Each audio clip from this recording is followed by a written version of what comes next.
While it was going on, I kind of felt like a sense of numbness. You'd see kayaks like in trees, and it was kind of horrific because we had no idea. There were huge trees ripped out of the ground, and it didn't look like Camp Mystic anymore. Me and all my girls were in our cabin. Luckily, the flood did not hit my area of the camp. In the morning, they gathered all the counselors who were at Cypress Lake, and they told us that two of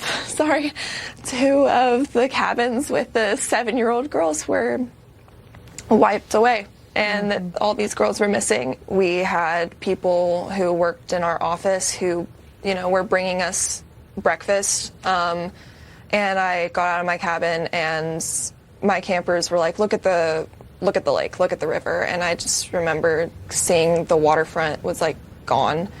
And the dam was completely flooded. The river was like dark brown, like you couldn't see anything. It was really scary. We went to bed thinking it was just a normal thunderstorm. 1 minute you see lightning strike next to your cabin, and next you hear water's coming up. And luckily my cabin was one of the few cabins that did not get water, but the cabins in front of us did get some water. Put on my name tag because I was scared that if water's coming out next to our other cabins, that our cabin might be next. I just put it on just for safekeeping, saying in my head I was saying, if something does happen and I do get swept away, at least I'll have my name on my body. I started hearing these really strange noises coming from deeper in the house, and originally I thought someone broke into the house. So I get up and I swing my feet over the side of the bed, and that's when I realized I was standing in water up to my ankle. Way. I try to open the door, and just a wall of water starts rushing in at me, and that brought it up to probably about my waist. I try to go back to my bedroom, and by this point there's furniture floating, and I'm having to crawl over it to get through the doorways.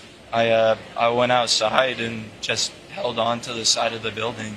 We were laying in bed probably around 3:30 a.m. and we heard a different kind of noise. It was a sloshing kind of crunching noise, and it was, again, something that we'd never heard before. So we jumped up, we turned on the lights, and I could see from the wooden door and the back door, water was streaming through the slats about 2 to 3 feet off the ground level. And then a big lightning flash hit, and we could see out the window just nothing but water. Where the river used to be is just a giant ocean. Thankfully, we had in one of the rooms is a bunk bed, so we were able to climb up on top of the bunk bed.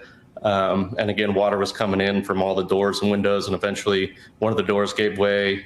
Giant rush of flood came in. At one point, we started singing Amazing Grace to try and keep everyone's energy level down and stay positive. Director Scott, he told us that there was a flood, but to be honest, I didn't really know what was going on.